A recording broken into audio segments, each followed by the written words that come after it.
টাকা কি গাছে ধরে? প্রবাদটা যেন আজ বৈজ্ঞানিক সত্যে পরিণত হলো।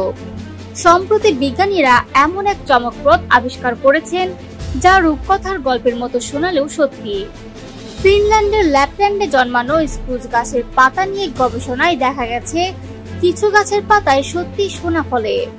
ওলু বিশ্ববিদ্যালয় এবং ফিনল্যান্ডের ভূতাত্ত্বিক গবেষণা সংস্থা 23টি গাছের 138টি নমুনা নিয়ে পরীক্ষা চালায়। ফলাফল দেখায় গাছের পাতায় অনুবীক্ষণিক আকারের সোনার কণা সঞ্চিত রয়েছে।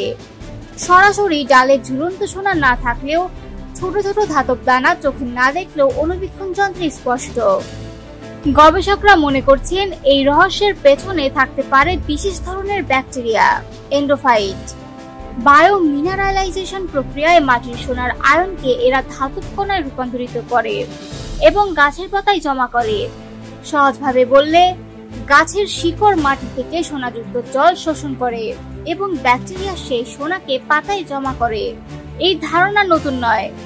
1 দশকেরও বেশি আগে অস্ট্রেলিয়ার গবেষকরা ইউক্যালিপটাস গাছের পাতায় ক্ষীণ সোনার চিহ্ন খুঁজে পেয়েছিলেন। তখনও দেখা গিয়েছিল গাছের শিকড় মাটির গভীরতম অংশ থেকে ধাতু সংগ্রহ করে এবং পাতা ও শাখায় স্থানান্তরিত করে।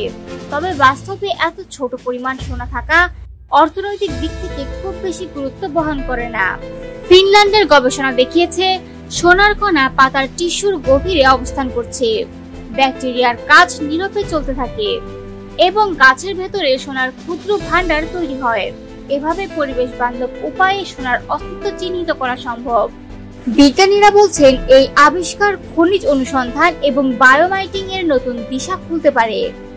ভবিষ্যতে গাছের পাতার একটি ছোট অংশই জানিয়ে দিতে পারবে মাটির নিচে লুকানো আছে সোনা বা অন্যান্য ধাতু।